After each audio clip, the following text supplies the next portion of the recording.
सज्जन महान भावों, आप सभी सज्जनों का हम हमारे ऋतानुशीलन चैनल में हार्दिक स्वागत व अभिनंदन करते हैं। हरिओम, श्री राधे, नमो नमः। प्रिय दर्शकों, आज के एपिसोड का जो विषय है वो श्री कृष्ण जन्माष्टमी के मुहूर्त निर्णय पर आधारित है।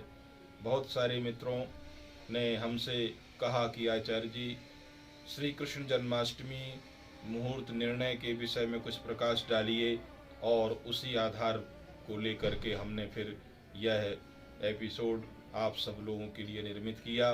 प्रिय दर्शकों, जो सज्जन महान भाव अभी हमारे ऋतानुशीलन चैनल से नहीं जुड़े हैं वो शीघ्र ही सब्सक्राइब करें, लाइक करें, शेयर करें, कमेंट करें और भारतीय प्राची विद्या से संबंधित समस्त प्रकार की जानकारी, शास्त्रीय जानकारी, धर्मशास्त्रीय जानकारी, ज्योतिषीय जानकारी प्राप्त करने के लिए हमारे चैनल से सदा जुड़े रहें और जो है लाभान्वित होते रहें।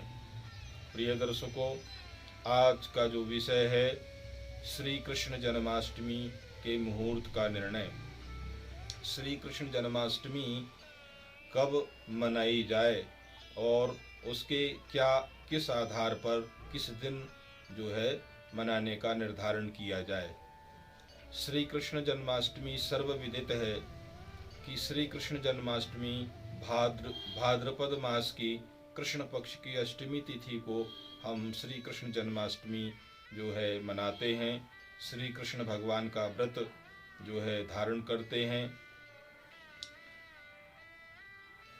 अलग अलग परंपरा और मतांतर इसलिए देखने को प्राप्त होते हैं जो है क्योंकि अलग अलग संप्रदाय और अलग अलग मार्ग से जो उपासना आराधना करते हैं, और उसके हिसाब से हमारे ऋषियों मुनियों ने अलग अलग प्रकार के जो नियम निर्धारित किए, उन नियमों के आधार पर ये भिन्नता प्रतीत होती है, और ये भिन्नता अपने अपने मत के हिसाब से लाजमी भी है। सर्वप्रथम यह देखते हैं कि श्री कृष्ण जन्माष्टमी क्या है। श्री कृष्ण जन्माष्टमी जो है भगवान कृष्ण का जब जन्म हुआ, और जन्म होने का जो जिस तिथि को जन्म हुआ, जिस नक्षत्र में जन्म हुआ, वही श्री कृष्ण जन्माष्टमी कहलाती है। भगवान कृष्ण का जन्म भाद्रपद कृष्ण पक्ष अष्टमी जब रोहिणी नक्षत्र था, उस समय भगवान कृष्ण का जन्म अर्धरात्रि में भगवान कृष्ण का जन्म हुआ। आज जो है 2023 में जो श्री कृष्ण जन्माष्टमी का बहुत ही पुनीत ये मुहूर्त आ रहा है, इसमें क्या है कि यह जो श्री कृष्ण जन्माष्टमी है जो 6 सितंबर को पड़ रही है, यह श्री कृष्ण जन्माष्टमी जो है 3 लक्षणों से युक्त है। एक तो इसमें अष्टमी तिथि है निशीथ व्यापिनी। दूसरी बात, इसमें रोहिणी नक्षत्र है इस तिथि के साथ, और कहना चाहिए रोहिणी नक्षत्र के साथ और अष्टमी तिथि है, और साथ ही साथ जिस समय भगवान का जन्म हुआ वो जन्म समय भी प्राप्त हो रहा है। तो ये 3 चीज़ें प्राप्त हो रही हैं, और साथ में एक चीज़ और प्राप्त हो रही है, वो बुधवार। तो बुधवार का दिन, रोहिणी नक्षत्र, अष्टमी तिथि और रात्रि के 12 बजे, ये चारों चीज़ें विशेष योग प्राप्त हो रहा है। और धर्मशास्त्रकारों ने बताया है कि श्री कृष्ण जन्माष्टमी 2 प्रकार की होती है। एक प्रकार की जन्माष्टमी होती है जिसमें केवल अष्टमी तिथि होती है, इसलिए उसका नाम कृष्ण जन्माष्टमी कहते हैं। और दूसरी प्रकार की जो कहना चाहिए जन्माष्टमी होती है, उसमें जब रोहिणी नक्षत्र तिथि के साथ संयुक्त हो जाता है, और तब उसका नाम कृष्ण जयंती होता है, श्री कृष्ण जयंती। तो प्रिय दर्शकों, इस बार 6 सितंबर को अर्धरात्रि में निशीथ व्यापिनी श्री कृष्ण जयंती का विशेष योग हो रहा है। और ये जो है व्यक्ति के कहा गया है कि 3 जन्मों के पापों का नाश करने वाली ये जन्माष्टमी है। बहुत मुश्किल से इस तरह का संयोग प्राप्त होता है। तो 6 सितंबर को जो है चारों चीज़ें जुड़ रही हैं। बुधवार का दिन, बुधवार की रात्रि निशीथ व्यापनी रात्रि के 12 बजे, रोहिणी नक्षत्र और अष्टमी तिथि, ये सब कुछ प्राप्त हो रहा है। तो 6 सितंबर को समस्त लोग जन्माष्टमी जो है इस दिन मनाएंगे, व्रत रखेंगे। अब यह जो अष्टमी जन्माष्टमी है और रोहिणी नक्षत्र, ये अगले दिन 7 सितंबर को सूर्योदय के बाद तक गया है। तो जो दूसरे मत से, अर्थात जिनको वैष्णव कहते हैं, वैष्णव मत कहते हैं, वैष्णव मत के हिसाब से 7 सितंबर को जन्माष्टमी मनाई जाएगी, क्योंकि वहाँ वो उदय काल व्यापनी, सूर्योदय काल व्यापनी तिथि और नक्षत्र ग्रहण करते हैं।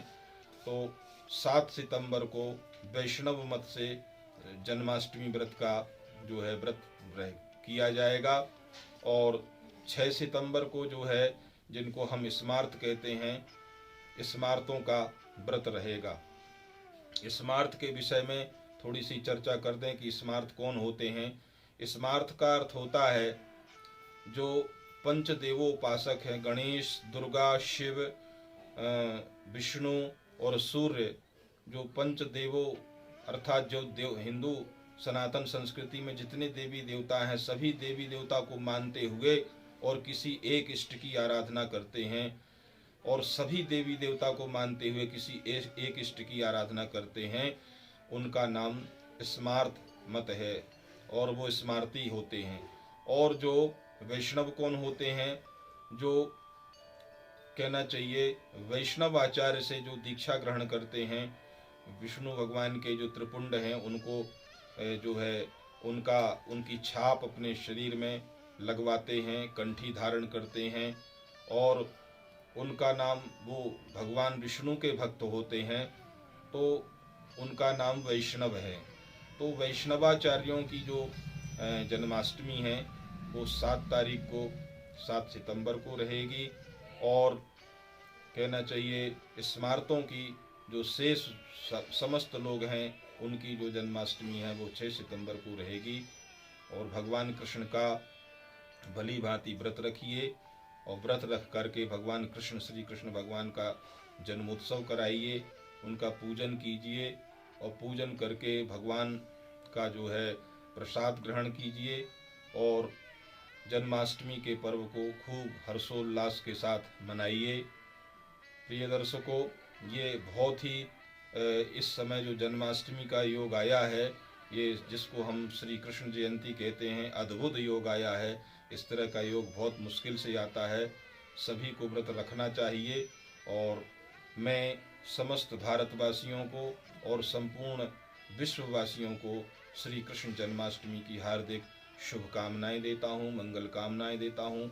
बहुत बहुत आशीर्वाद भी आप सभी के साथ है और भगवान से कामना है, प्रार्थना है कि सभी का जीवन बहुत अच्छी तरह से मंगलमय हो, सुखी हो, समृद्धशाली हो और भगवत कृपा सभी के ऊपर निरंतर बरसती रहे, सदैव गुरु की कृपा होती रहे। और इसी आशा के साथ कि आप जो है बहुत अच्छे ढंग से भगवान श्री कृष्ण भगवान श्री कृष्ण का जो व्रत है, श्री कृष्ण जन्माष्टमी का व्रत, वो आप दोनों दिन मनाएंगे। और जो 6 सितंबर को मनाते हैं तो 6 सितंबर को व्रत रख सकते हैं और भगवान श्री कृष्ण का पूजन करें। 7 सितंबर को आप भगवान कृष्ण का पूजन कर सकते हैं। और भगवान श्री कृष्ण जन्माष्टमी जो है, अगर आप 6 को मनाते हैं तो 7 को भी आप भगवान का पूजन कर सकते हैं, व्रत आप एक दिन रख सकते हैं।